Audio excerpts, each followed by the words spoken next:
اعوذ باللہ من الشیطان الرجیم بسم اللہ الرحمن الرحیم رب اشرح لی صدری ویسر لی امری واحلل عقدۃ من لسانی یفقہوا قولی۔ ریاض الصالحین حصہ اول، کھلے اور چھپے ہوئے کاموں اور حالات میں نیک نیتی ہونا ضروری ہے۔ اس بات کے بیان میں کہ نیکی اور بھلائی کے راستے بہت ہیں، اللہ تعالیٰ نے فرمایا، اور تم جو بھلائی بھی کرو گے اللہ اسے جاننے والا ہے، اور فرمایا، اور تم جو بھلائی بھی کرتے ہو اللہ اسے جانتے ہیں، اور فرمایا، جو آدمی ایک ذرے کے برابر بھی کوئی بھلائی کرے گا وہ اسے قیامت والے دن دیکھ لے گا۔ اور اللہ تعالیٰ نے فرمایا، جس نے نیک عمل کیا تو اس کے اپنے نفس کے لیے ہے، اور اس بارے میں بہت سی آیات ہیں۔ جہاں تک احادیث کا تعلق ہے تو وہ بھی بہت ہیں جن کی گنتی ہی نہیں، ہم ان میں سے چند ایک کا ذکر کریں گے۔ حضرت ابو ذر جندب بن جنادہ رضی اللہ تعالی عنہ روایت کرتے ہیں، میں نے کہا، یا رسول اللہ صلی اللہ علیہ وسلم، کون سا عمل سب سے افضل ہے؟ آپ نے فرمایا، اللہ پر ایمان رکھنا اور اس کے راستے میں جہاد کرنا۔ میں نے کہا، کون سا غلام آزاد کرنا افضل ہے؟ آپ نے فرمایا، جو اپنے مالک کی نظروں میں سب سے زیادہ اچھا اور زیادہ قیمتی ہو۔ میں نے کہا، اگر میں یہ نہ کر سکوں؟ آپ نے فرمایا، کسی کاریگر کی مدد کر دو یا بے ہنر کا کام کر دو۔ میں نے کہا، یا رسول اللہ، یہ بتلائیے، اگر میں یہ کچھ عمل کرنے سے بھی وش رہوں تو؟ فرمایا، تم لوگوں کو اپنی برائی سے بچائے رکھو، یہ بھی تمہارا اپنے نفس پر صدقہ ہے۔ بخاری و مسلم۔ فائدہ: حدیث سے جہاد اور غلاموں کو آزاد کرنے کی عظمت، اسی طرح دوسروں کے ساتھ ہمدردی اور سہیوگ کی اہمیت واضح ہے۔ اس کے علاوہ دوسروں کو تکلیف پہنچانے سے بچنا بھی اجر میں صدقہ اور احسان سے کم نہیں ہے۔ اس سے یہ بھی معلوم ہوا کہ ایمان باللہ قبولیت اور صحت اعمال کے لیے بنیاد ہے، اور عمل ایمان کا پھل ہے۔ ایمان کے بنا اللہ کے قریب کوئی عمل قابل قبول نہیں۔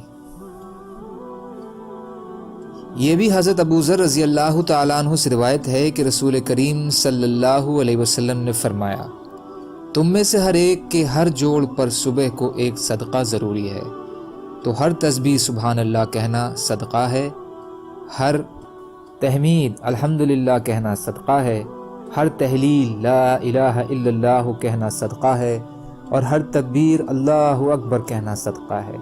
نیکی کا حکم دینا صدقہ ہے، اور ان برائیوں سے روکنا صدقہ ہے، اور ان سب کاموں سے وہ 2 رکعتیں کافی ہو جاتی ہیں جو انسان چاشت کے وقت پڑھے۔ مسلم شریف۔ فائدہ: انسان کے جسم میں 360 جوڑ ہیں۔ ان جوڑوں کی وجہ سے ہی انسان ہر طرح کی حرکت اور ہر قسم کا کام کرنے پر قادر ہے۔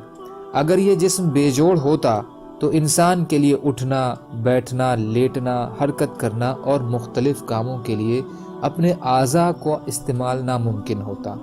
اس لحاظ سے ہر جوڑ اللہ کی ایک نعمت ہے جس کا شکر ادا کرنا انسان پر واجب ہے۔ یہ اللہ کا دوسرا فضل ہے کہ اس نے ان نعمتوں پر شکر کی ادائیگی کا نہایت ہی آسان طریقہ بھی بتلا دیا، جو غریب سے غریب انسان بھی اختیار کر سکتا ہے، اور وہ تسبیح اور تحمید اور تکبیر، تحلیل کا کہنا اور نیکی کا حکم اور برائی سے روکنا عادی ہے۔ اور اگر یہ بھی نہ ہو سکے تو سورج کے طلوع ہونے کے بعد سے سورج کے ڈھلنے تک کے بیچ وقفے میں کسی وقت بھی 2 رکعت پڑھ لے، زیادہ پڑھنا چاہے تو 8 رکعت تک 2 کر کے پڑھ سکتا ہے۔ انہی ابو ذر رضی اللہ تعالیٰ عنہ سے روایت ہے کہ نبی اکرم صلی اللہ علیہ وسلم نے فرمایا، مجھ پر میری امت کے اچھے اور برے عمل پیش کیے گئے تو میں نے اس کے کچھ اچھے کاموں میں راستوں سے تکلیف دہ چیز، پتھر، کانٹا وغیرہ کا ہٹانا بھی پایا، اور اس کے برے کاموں میں وہ تھوک پایا جو مسجد میں تھوکا گیا اور وہ اس پر مٹی نہ ڈالی گئی ہو۔ یہ اس حساب سے فرمایا کہ اس وقت فرش کچے ہی ہوتے تھے، اس کو مٹی سے دبا دینے سے اس کا وجود ختم ہو جاتا تھا۔ آج کل کے اعتبار سے اسے کپڑے یا پانی سے صاف کرنا ضروری ہے۔ مسلم۔ فائدہ: اللہ تعالیٰ نے چھوٹے سے چھوٹے عمل کو بھی جس میں لوگوں کا فائدہ یا نقصان سے بچاؤ ہو اعمال خیر میں شمار کیا ہے، اور جو اس کے برعکس ہو چاہے جتنا بھی معمولی ہو اسے شر میں شمار کیا گیا ہے، یعنی برائی میں، جس سے یہ ترغیب ملتی ہے کہ انسان کو ہمیشہ بھلے کام کرنے چاہیے تاکہ اسے اللہ کی رضامندی حاصل ہو، اور برے کاموں سے بچنا ضروری ہے تاکہ وہ اللہ کے غضب سے محفوظ رہے۔